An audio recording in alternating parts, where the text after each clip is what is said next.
Íntima Devoción te da la bienvenida a nuestra celebración de culto dominical.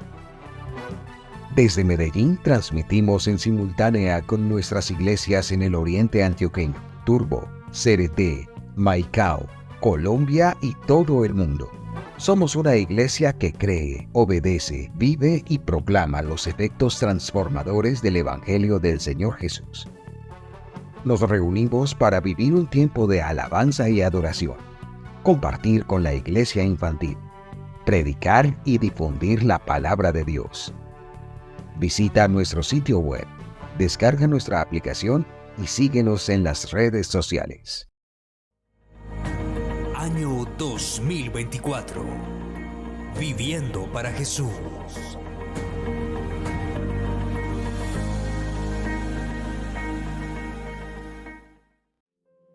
Buenos días, en el nombre de Jesús vamos a leer. Pablo, siervo de Dios y apóstol de Jesucristo, llamado para que, mediante la fe, los elegidos de Dios lleguen a conocer la verdadera religión. Nuestra esperanza es la vida eterna, la cual Dios, que no miente, ya había prometido antes de la creación. Ahora, a su debido tiempo, Él ha cumplido esta promesa mediante la predicación que se me ha confiado.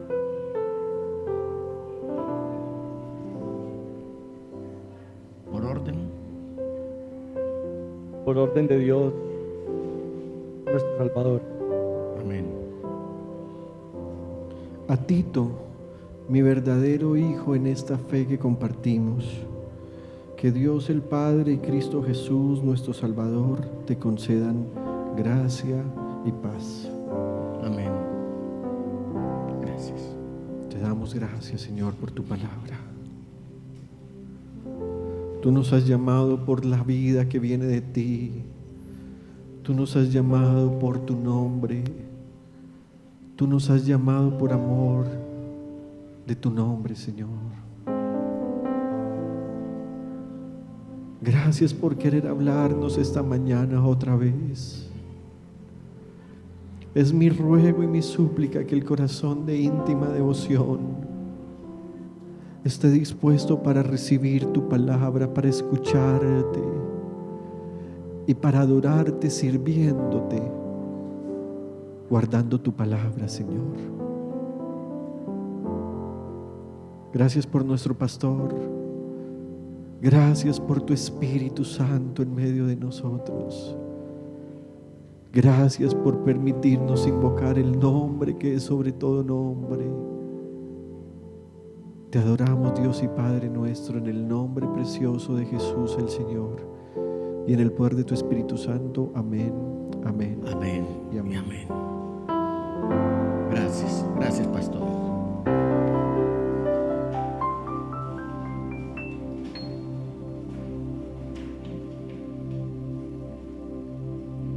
Esta mañana, mis amados hermanos, quiero darle continuación al mensaje que inicié hace 15 días, el cual titulé La amenaza del pensamiento secular. Habíamos visto los puntos anteriores. El número 1 fue que necesito que me insten, que me desafíen, que me reten a vivir para Cristo Jesús en vez de vivir para mí mismo. En segundo lugar, necesito renovar y transformar mi mente para no justificar el pecado con tanta facilidad. En tercer lugar, necesito que la Biblia obre como una espada de dos filos para que corte los falsos motivos con los que pretendo engañarme. De esos falsos motivos con los que pretendo engañarme, yo y cualquiera, es que a veces creemos que tenemos madurez espiritual y no tenemos tiempo a solas con Dios. Creemos que tenemos un verdadero liderazgo y no hacemos nada por trabajar en la obra del Señor. Cosas sencillas que van desde el embellecimiento del templo hasta el cuidar que nadie haga daño a los enseres del mismo. Cosas que a veces creemos ser personas piadosas, pero transigimos con el pecado. A veces creemos tener un hogar sin igual, pero ni siquiera nos interesamos por el cónyuge, nuestros hijos, nuestros padres o por los demás parientes. A veces creemos tener relaciones puras y sinceras y nos destacamos por ser insolentes e insensibles y hasta desleales. Creemos tener pureza sexual, pero actuamos como irracionales. Creemos que somos excelentes cristianos, pero nuestro testimonio dice lo contrario. Creemos en el Evangelio, pero a la vez aceptamos lo que digan los idólatras. Creemos que adoramos a Dios y hasta mostramos posiciones reverentes, pero nuestro pensamiento está lejos de Él. Creemos que amamos a Dios sobre todas las cosas, pero nuestro corazón no pasa de ser un nicho donde se alojan otro tipo de dioses. En esta mañana vamos entonces, con el favor de Dios, o voy con el favor de Dios, a compartirle la segunda parte de este mensaje, la amenaza del pensamiento secular. Y recordemos hacer la precisión que hay una diferencia entre secularización y secularismo. La secularización es ese proceso de separación de la Iglesia y el Estado, que son ambos entes creados por Dios, que cumplen funciones paralelas, pero no contradictorias, sino complementarias. Con esto no quiero decir que la Iglesia debe estar inmersa en un activismo político, estar discutiendo sobre los temas que conciernen a lo oficial. No estoy diciendo de que avalo que los pastores estén tomando o dejando los templos para irse a dar apoyos o a dar opiniones diferentes a un gobierno fuera del templo o aún dentro de él. Secularismo, la separación de la Iglesia del Estado. No somos una iglesia oficial. La Iglesia del Señor no es una iglesia oficial. De ahí que nosotros no tenemos aquí la bandera de la República de Colombia, no por irrespeto a este símbolo patrio, sino porque va a llegar el momento en que el Estado se va a apoderar de las iglesias.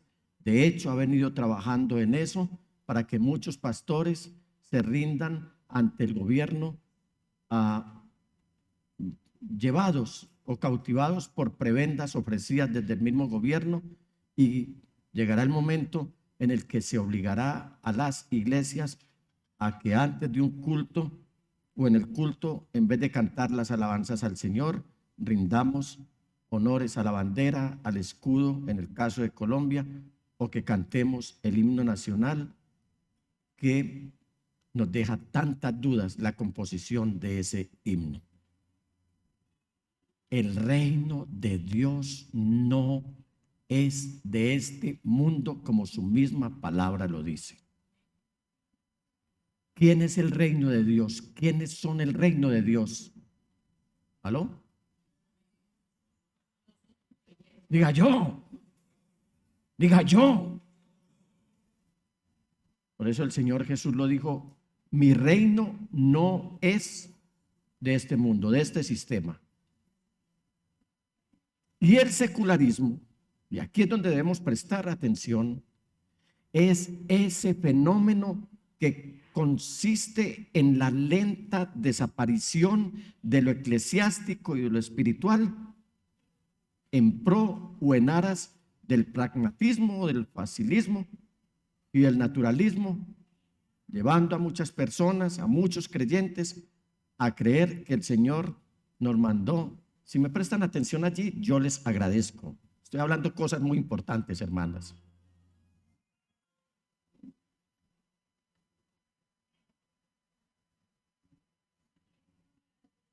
Que debemos defender la ecología, el sistema, el planeta. Hermanos, esos son meros sofismas de distracción. En algún momento les compartiré acerca de este tema, pero quiero decirles que eso que la gente está haciendo aparecer como muy lindo, como muy atractivo, y que debemos hacer campañas ecológicas y todo tipo de cosas que ustedes están viendo a través de movimientos verdes, movimiento oxígeno, todo esto, hermanos, que por salvar este planeta les quiero decir que este planeta va a ser destruido por el fuego. Lo dice el apóstol Pedro. De ahí que no nos podemos dejar contaminar ni contagiar por el secularismo, que de una manera muy gradual y sutil se está introduciendo en la iglesia. Muchos quedaron escandalizados con el tema de la inauguración de los Juegos Olímpicos a tal punto que esto se volvió un motivo de protesta internacional que arrinconó al movimiento o a la organización de los Juegos Olímpicos a bajar ese grotesco video de inauguración, a bajarlo en las redes. Ayer le decía a Claudia, eso solamente es el inicio de lo que nos va a tocar ver en los próximos días.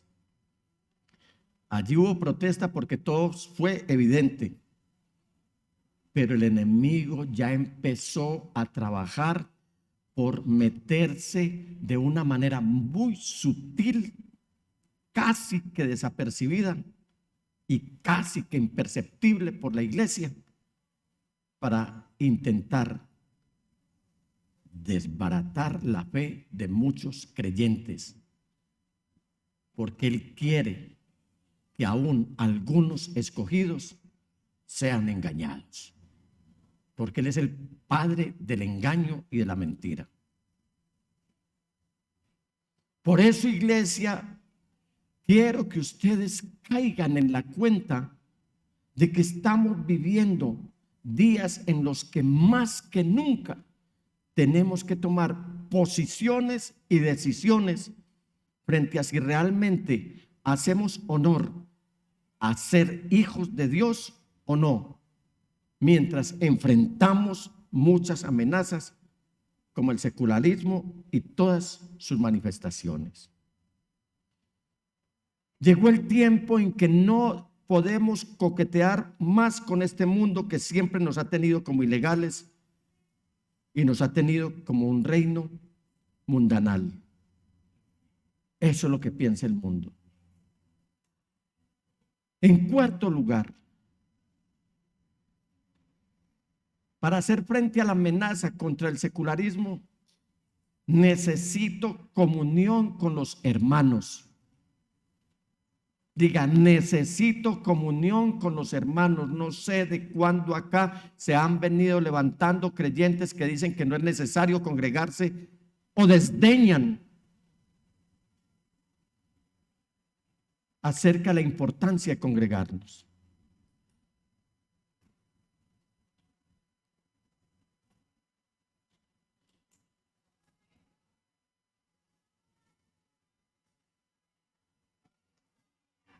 Porque es que uno no viene a un culto, hermanos. Uno viene a celebrar culto al Dios que nos salvó, a Cristo Jesús. Ustedes lo evidenciaron en esta mañana. Y mi pregunta es, si el Espíritu Santo no está en medio de nosotros, entonces ¿quién? ¿Y sabe cómo se vuelve esto más fervoroso, más intensamente espiritual? Cuando estamos juntos y en armonía, porque es ahí donde el Señor envía bendición y vida eterna, bendición para esta tierra y vida eterna cuando estemos con Él.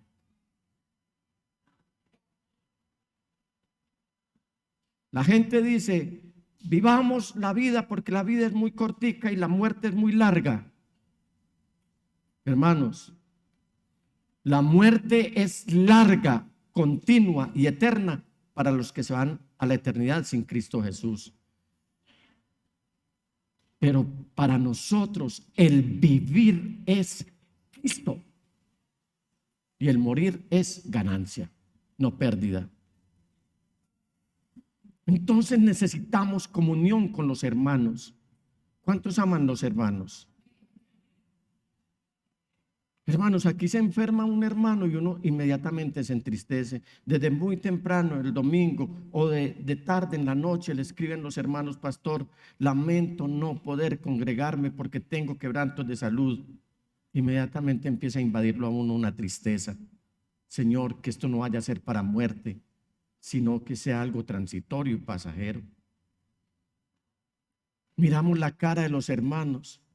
Los vemos entrar los pastores por esas puertas, unos sonrientes, otros cabizbajos, unos abrazando, otros saludando, con diferentes maneras de manifestar sus sentimientos, pero al fin y al cabo, cuando nos vemos, es como si viéramos el rostro del Señor en cada uno de ellos. Esos hermanos que siguen a Cristo Jesús con consagración, hermanos que están siguiendo a Cristo Jesús con temor de Dios, hermanos que, de ser posible, tienen la humildad para rendir cuentas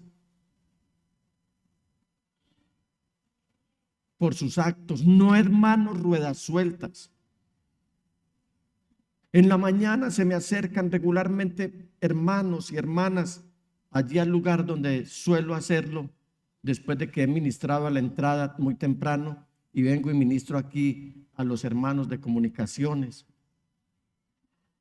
y empiezan como a rendirme cuentas. Pastor, mi semana fue de esta y de esta manera. He tenido escasez, pero el Señor no ha permitido que pase por hambre. Estuve con quebrantos de salud, pero gloria a Dios, estoy aquí. Y empiezan como a rendirle cuentas a uno. Esas cuentas no se le pueden rendir a todo el mundo, no a todos los hermanos. Por eso dije, hermanos que son consagrados y que temen a Dios, incluidos los pastores, por ejemplo. ¿Por qué? Porque es que yo necesito ver la fe de los hermanos, esos que me están desafiando cada vez que me cuentan una situación adversa, pero que siguen caminando. Saludé a un hermano, recién llegó esta mañana, y le digo: hermano, ¿cómo estás? Y me dice: bien, estoy bien.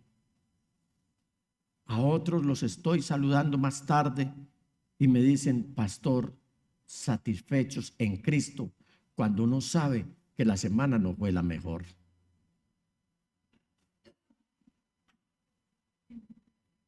El escritor a los Hebreos, en el capítulo 10, versículos 23 y siguientes, nos va a decir algo muy importante, y quiero que en esta mañana usted se concentre en la palabra de Dios y preste atención a lo que he resaltado en algunos colores, porque este mensaje es necesario que nosotros lo acojamos, lo abriguemos, como todos los mensajes que hemos venido predicando durante estos 20 años, más de 5,000 mensajes.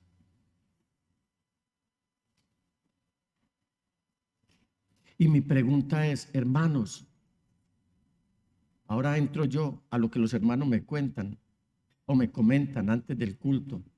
Ahora entro yo y les digo: mis amados hermanos, ustedes han quedado satisfechos en Cristo después de haber escuchado los mensajes que este servidor, el pastor Junior y los demás pastores les hemos predicado.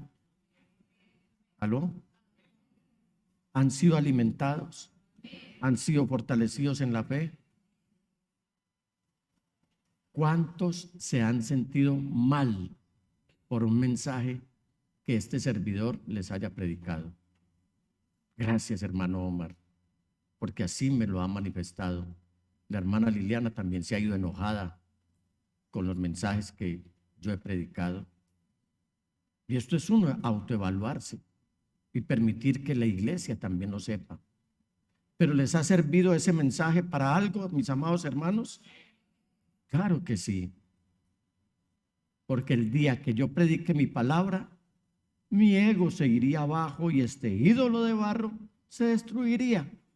Cuando alguno de ustedes me levantara la mano y me diga, pastor, no me gustó su mensaje. Pero como estoy predicando la palabra del Señor, no es mi problema, sino su dilema. Al que le guste o no, o el que le guste o no. Y miremos lo que dice el escritor a los hebreos. Esta epístola, mis amados hermanos, fue escrita por un judío para judíos. Pero judíos no que practicaban el judaísmo, sino judíos que ya habían sido alcanzados por la gracia de Dios y ahora su Mesías, el Señor Jesús, que es nuestro Mesías, era el Dios de su vida.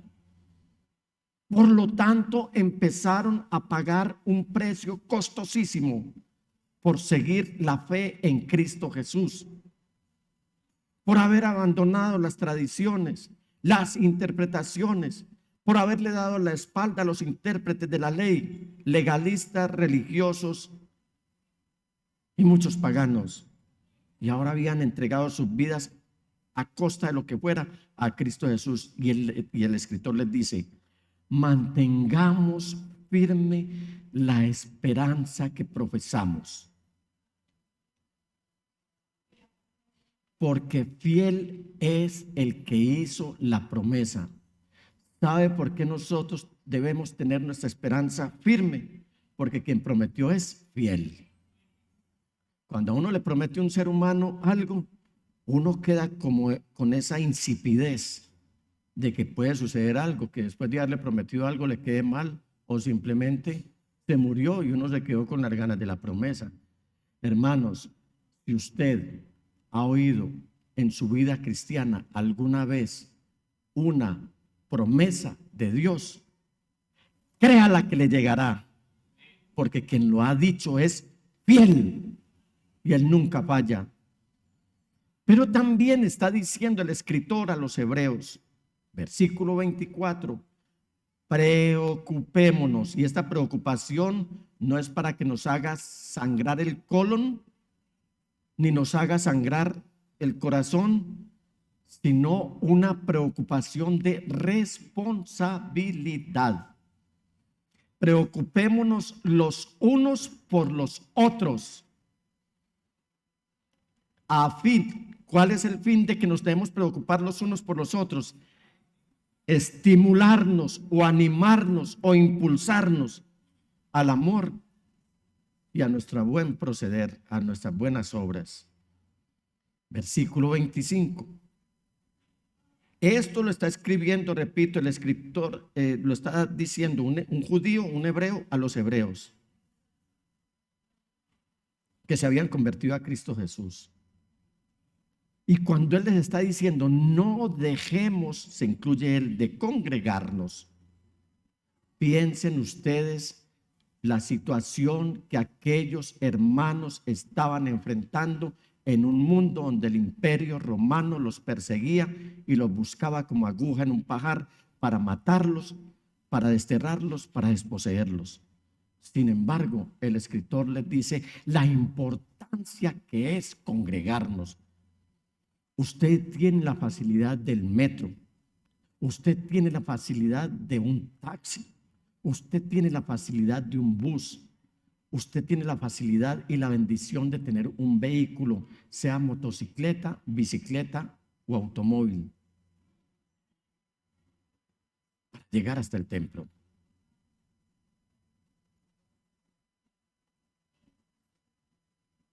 Y a veces dejamos de congregarnos. Tenemos hasta ahora, y no sé hasta cuándo, la facilidad de poder alabar a Dios a viva voz. Ustedes son testigos de las persecuciones que hemos sufrido porque hemos alabado a Dios, porque el diablo no quiere que adoremos a Jesús, el Señor, sino que le demos adoración a Él con nuestro silencio.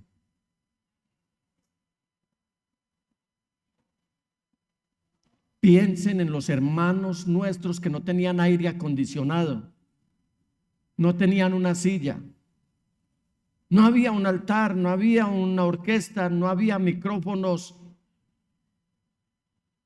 A altas temperaturas, bajo tierra, rendían culto al Señor y aún así estaban gozosos. ¿Qué nos hace falta, hermanos? ¿Cómo debe hablarnos Dios para que nos congreguemos? No dejemos de congregarnos como acostumbran a hacerlo algunos, sino animémonos unos a otros. Qué bueno que las redes sociales las utilizáramos más para animarnos unos a otros y decirle un hermano al otro: hermano, te espero mañana en la iglesia para que juntos adoremos a Dios. Qué buen uso se le daría a las redes sociales ahora que tenemos otra facilidad más de comunicarnos. Y con mayor razón, dice el escritor a los Hebreos, ahora que vemos que aquel día se acerca. ¿Cuál día? El día de nuestra libertad, el día del glorioso regreso de Cristo Jesús, en honor a su nombre y en cumplimiento a su promesa, porque el que dijo que vendría, vendrá y no tardará. Alabado sea el Señor. Si después de recibir el conocimiento de la verdad, ¿cuánto lo han recibido? Si después de haber recibido el conocimiento de la verdad, pecamos desaforadamente, obstinadamente, tercamente, ya no hay sacrificio por los pecados, solo queda una terrible expectativa de juicio, el fuego ardiente que ha de devorar a los enemigos de Dios. Cualquiera, y dice el escritor, porque repito, le está escribiendo a judíos convertidos, cualquiera que rechazaba la ley de Moisés, o sea, ellos sabían eso, lo que acarreaba rechazar la ley de Moisés, moría irremediablemente por el testimonio de 2 o 3 testigos. ¿Cuánto mayor castigo piensan ustedes que merece? Diga conmigo, el que ha pisoteado al Hijo de Dios, que ha profanado la sangre del pacto por la cual había sido santificado y que ha insultado al Espíritu de gracia, es decir, al Espíritu Santo. Si por rechazar la ley de Moisés se morían, ¿qué pasará con el que actúe de esta manera? Lo primero, pisotear a Jesucristo. Si Jesucristo estuviera aquí, ¿usted sería capaz de pisotearlo? Pero ¿cuántas veces lo ha pisoteado con sus actos?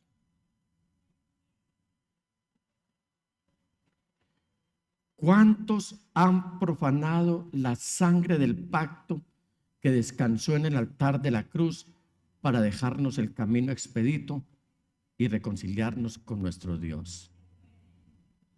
¿Y cuántos han insultado al Espíritu Santo? Pues conocemos al que dijo: mía es la venganza, yo pagaré, y también el Señor es el juez de su pueblo. ¿Saben quién es nuestro juez? Cristo Jesús. Terrible cosa es caer en las manos del Dios vivo.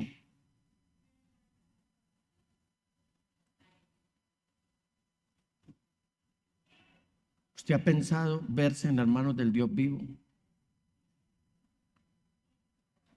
Yo recuerdo una vez cuando estábamos en uno de los templos, teníamos una plaga de ratas impresionante. Yo creo que muchos son testigos de eso. Y teníamos hombres grandotes como los tenemos hoy. Y pedimos auxilio porque el pastor estaba ocupado. Mire, esos hombres eran encaramados en las sillas del miedo de una rata. Yo era feliz matando las ratas.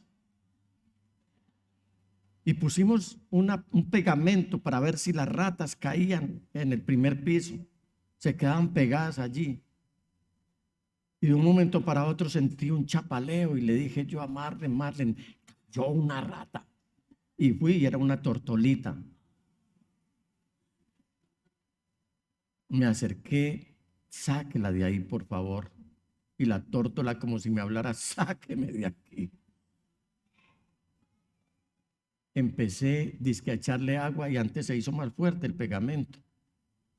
Le recorté las alas donde más, porque al chapalear más se impregnaba de pegamento. Pero cuando la tenía en las manos, ella hacía repulsa para irse. Y yo, como un niño, ingenuo además, empecé a hablarle a la tórtola como si ella me oyera. Le dije, tranquila que te estoy apretando no para maltratarte, sino para traerte salud y que puedas volver a volar. Dios hace eso con nosotros a veces. Nos aprieta, como dice Job, manda la herida, pero también nos trae la salud. Todo porque nos ama. Por eso, hermanos, es que necesitamos estar expuestos a la palabra de Dios. 5. Para rechazar la amenaza del pensamiento secular. Porque la palabra de Dios es útil y nos enseña en lo que estamos equivocados. Nos exhorta a cambiar y nos indica cómo vivir y comportarnos correctamente. Es decir, o nos dejamos llevar por la tendencia o marcamos la diferencia. Cuidado con las tendencias, hermanos, que a veces son tan bien maquilladas que parecen bonitas y atractivas. Y me he permitido, y en este momento, cuando llegué a este punto, paré y le dije a Claudia, que estaba en la oficina siguiente, le dije, Claudia, esta es una palabra que viene exclusivamente para la iglesia del Señor. Y encontré las definiciones a la luz de las Sagradas Escrituras. Quiero decir, de la tendencia y de la diferencia. Pero también sentí de parte del Señor preguntarles a ustedes, iglesia, ¿a cuál de estos dos grupos pertenecen ustedes? Si al de la tendencia o a marcar la diferencia. Veamos la tendencia. En la segunda epístola del apóstol Pablo a Timoteo, en el capítulo 3, versículo 1 y siguientes, dice: ahora bien, esto es para la iglesia, él le está diciendo a Timoteo, pero esto es para la iglesia, ten en cuenta que en los últimos días, o sea, ¿cuándo? Hoy, vendrán tiempos difíciles. La gente estará llena de, estas son las tendencias: egoísmo, avaricia, serán jactanciosos, arrogantes, blasfemos, desobedientes a los padres, ingratos, impíos, insensibles, implacables, calumniadores, libertinos, despiadados, enemigos de todo lo bueno, traicioneros, impetuosos, vanidosos y más amigos del placer que de Dios. Hasta ahí, ¿esto es cierto o no es cierto? Aparentarán, es decir, llevarán una mascarilla, un maquillaje, están cosméticamente bien parecidos, aparentarán, y esto es engaño, ser piadosos, pero su conducta desmentirá el poder de la piedad. ¿Y sabe qué dice el apóstol Pablo? Con eso, de esa tendencia ni te metas. Así son los que van de casa en casa cautivando a mujeres débiles cargadas de pecados que se dejan llevar de toda clase de pasiones. Ellas siempre están aprendiendo, pero nunca logran conocer la verdad. Del mismo modo que Janes y Jambres, o sea, los hechiceros del faraón, se opusieron a Moisés, también esa gente se opone a la verdad. Son personas de mente depravada, reprobadas en la fe. Pero mire esta sentencia, que no es mía, es de la palabra de Dios. Dígalo conmigo, pero no llegarán muy lejos, porque todo el mundo se dará cuenta de que su insensatez, o se darán cuenta de su insensatez, como pasó con aquellos dos, o sea, con Janes y con Jambres, que al final el Señor Todopoderoso, confirmando a Moisés y a Aarón, dejó en vergüenza a los hechiceros del faraón. Tendencias. Hoy en la iglesia no hay reparo en que nuestros jóvenes se estén maquillando, se estén, ¿cómo se dice? Tatuando. ¿Cómo? Hay muchos hombres que se están maquillando y ya uno no sabe si saludarlos a media hora de distancia o darles un abrazo. Jóvenes perforándose la piel con piercing. Esas son tendencias diabólicas que le están haciendo daño al cuerpo, al templo de Dios. Hoy muchos se están vistiendo como mujeres y muchas mujeres se están vistiendo como hombres. Y eso es abominación al Señor. Hablo de los travestis y de los transgéneros y de todo eso que tiene a la humanidad esclavizada. Hay tendencias que están haciendo daño a nuestros jóvenes. Y lo peor, que los hijos se le están desmoronando y saliendo de las manos a sus padres. Y en muchos casos ellos son hasta condescendientes con ellos. Con esa gente, dice Pablo, los que encabezan todos estos movimientos tendenciosos, ni te metas. Y usted me dirá, pastor, entonces, ¿qué hacemos? Vamos a dejar que nos dice la palabra. O seguimos las tendencias, que ustedes las conocen muy bien y me tomaría muchísimo tiempo enumerarlas aquí, o marcamos la diferencia. Porque Pablo le está diciendo a Timoteo, tú en cambio has seguido paso a paso mis enseñanzas, mi manera de vivir, mi propósito, mi fe, mi paciencia, mi amor, mi constancia, mis persecuciones y mis sufrimientos. Dígame quién sigue a una persona que está siendo perseguida y sufriendo.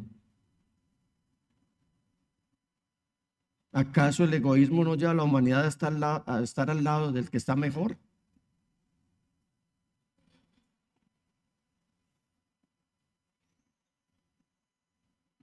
¿Estás enterado? Le dice Pablo a su amado Timoteo, de lo que sufrí en Antioquía, en Iconio, en Listra, y de las persecuciones que soporté.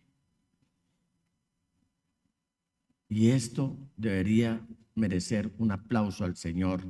Y de todas ellas me libró el Señor. Alabado sea el Señor. No tema, no tema, que si el Señor está con usted, nadie podrá con usted. Porque todo esto lo librará el Señor. No le siga la corriente del mundo, que el mundo va a ser destruido por el fuego. Siga a Cristo Jesús, de quien usted debe aprender, que es manso y humilde de corazón, y hallará descanso para su alma mientras espera la vida eterna cuando pasemos a las moradas que Él nos ha preparado. Y dice Pablo, contando un testimonio: asimismo serán perseguidos todos los que quieren llevar una vida piadosa en Cristo Jesús. No vaya a creer usted que si con el árbol verde hicieron esto, con el seco van a ser menos, dijo el Señor Jesús. Mientras que esos malvados, o sea, los tendenciosos, embaucadores, irán de mal en peor, engañando y siendo engañados. Iglesia, tomen esto como si fuera para usted. Pero tú permanece firme en lo que has aprendido y de lo cual estás convencido, pues sabes de quiénes lo aprendiste. Desde tu niñez conoces las sagradas escrituras que pueden darte la sabiduría necesaria para la salvación mediante la fe en Cristo Jesús. Toda la escritura. Hagámosle un homenaje a la Biblia en esta mañana. Hagámosle un homenaje a la Biblia en esta mañana. Hagámosle un homenaje a la Biblia en esta mañana.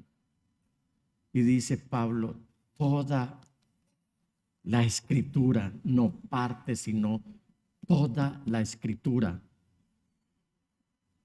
es aquí lo que usted tiene en sus manos es inspiración y autoría de Dios.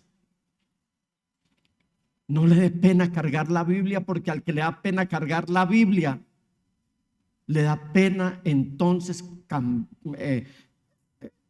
cargar la autoría y la inspiración de Dios. Y aquí deberíamos tener esta Biblia arriba siempre. Esta es autoría e inspiración de Dios. Toda la escritura es inspirada por Dios y útil para enseñar, para reprender, para corregir. Por eso le dije a los hermanos, ¿cuántos se han molestado con el mensaje predicado? Porque no hay nada más duro que a uno lo corrijan. Y aquí la escritura es la que está corrigiendo. Y para instruir en la justicia, a fin de que el siervo de Dios esté enteramente capacitado para toda buena obra. No para hacer tendencias, practicar las tendencias.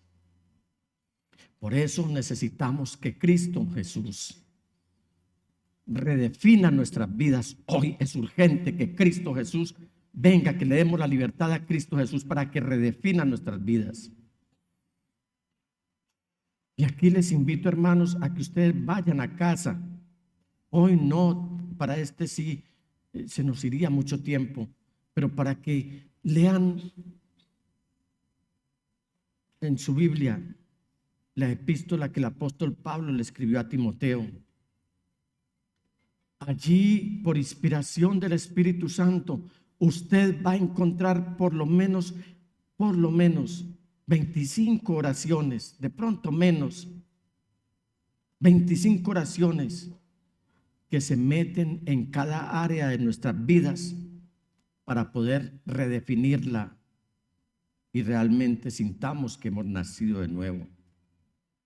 Es esta corta epístola enviada a un líder llamado Tito. Y en esta carta Pablo va a redefinirlo todo. Por ejemplo, en la epístola del apóstol Pablo a Tito, él va a redefinir la madurez espiritual.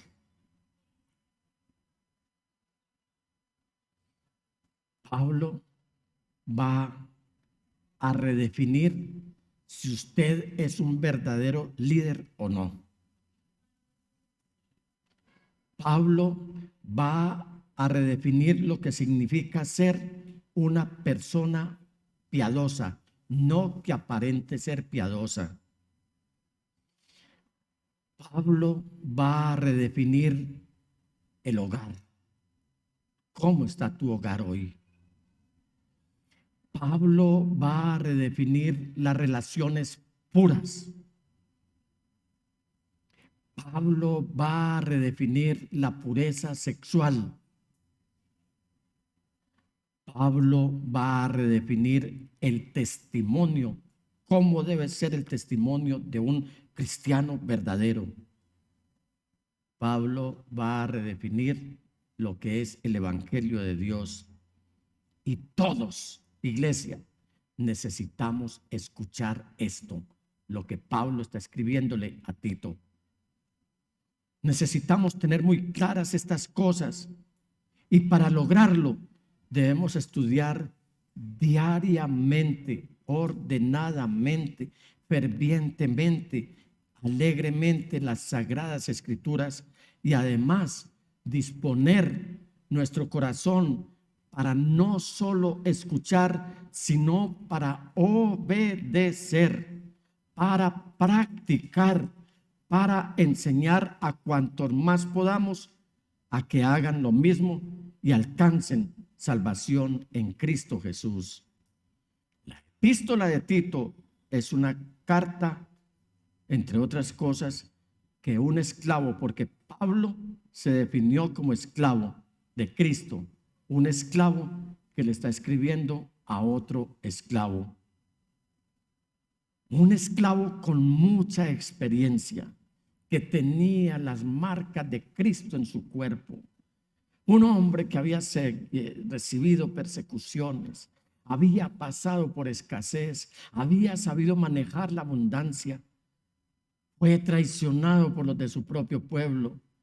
Un hombre que no hizo alarde de todo eso que luego él definió que para él era escatos o que era estiércol. Un hombre ducho, un hombre definido, que había dejado que la palabra del Señor hubiera redefinido su vida y que supo decir: con Cristo estoy juntamente crucificado, y no vivo ya yo, sino que Cristo vive en mí, y lo que ahora vivo en este cuerpo o en esta carne, lo vivo en la fe en el Hijo de Dios, el cual me amó y de esa manera entregó su vida por mí. Un esclavo experimentado le está escribiendo a uno más joven, y a todos nosotros también. Anoche hablaba con un joven y le decía: no vas a retroceder, no vas a desertar por nada que se te venga en la vida, porque al final la victoria del Señor sobre tu vida será el motivo de tu dicha, de tu consolación y de tu buena esperanza. ¿Sabe qué significa Tito? Tito significa de corazón dócil. Tito significa honorable. Tito significa fiel. ¿Cuántos Titos hay aquí en esta mañana? Que sean dóciles, honorables, fieles. Pablo le está diciendo a Tito: Tito. Pablo le está diciendo a la iglesia: iglesia. Pablo le está hablando a los hermanos en íntima devoción. Hermanos en íntima devoción, cuando usted diga soy cristiano, lo que está diciendo es: soy esclavo de Cristo Jesús, soy un mensajero de Cristo Jesús. No olvides que en Jesucristo, hermano y hermana, es que puedes encontrar la fuente divina de toda gracia, misericordia y paz. En Cristo encontramos la gracia suficiente para cada uno de nuestros días en esta vida. Y esa gracia, tenemos una buena noticia: esta gracia nunca se va a agotar. Tito, dócil. Hay un texto que es lema en mi vida. el Salmo 37:4 que dice, deleítate en el Señor. Es decir, sé dócil, sé frágil, sé honorable, sé fiel. No importa lo que estés viviendo, palabras más, palabras menos. David, sin haber conocido a Tito, inspirado por el Espíritu Santo, nos está diciendo, sé un Tito. Y él y nadie más que él te concederá las peticiones de tu corazón. Alabado sea el Señor. Alabado sea el Señor. ¿Cuántos Titos hay aquí en esta mañana? ¿Tiene usted una petición en esta mañana? Una petición para elevarle a Cristo Jesús. Los que tengan confianza, esperanza en que Cristo Jesús cumple sus promesas. Mientras vamos amando sus mandamientos, levántese y levante sus manos y de una manera muy devota, muy solemne, diga, Señor, he fallado como un Tito, pero hoy quiero ser un Tito, quiero ser dócil y deleitarme en ti antes que en cualquier tendencia mundanal. Permíteme ver concedida esta petición que te voy a hacer en este mismo instante. ¿Tiene su petición en esta mañana, hermanos? Abandonemos la amenaza o no dejemos llevarnos por la tendencia del secularismo, sino que hoy obremos piadosamente, seamos humildes, dóciles, frágiles, seamos honorables, seamos fieles, seamos Titos para honra y gloria al Señor. Tiempo solemne para elevar nuestras peticiones al Señor. ¿Qué petición tiene? Íntima Devoción te agradece por participar en nuestra celebración de culto dominical. Desde Medellín transmitimos en simultánea con nuestras iglesias en el oriente antioqueño, Turbo, Cereté, Maicao, Colombia y todo el mundo. Somos una iglesia que cree, obedece, vive y proclama los efectos transformadores del Evangelio del Señor Jesús. Nos reunimos para vivir un tiempo de alabanza y adoración, compartir con la iglesia infantil, predicar y difundir la palabra de Dios. Visita nuestro sitio web, descarga nuestra aplicación y síguenos en las redes sociales. Año 2024. Viviendo para Jesús.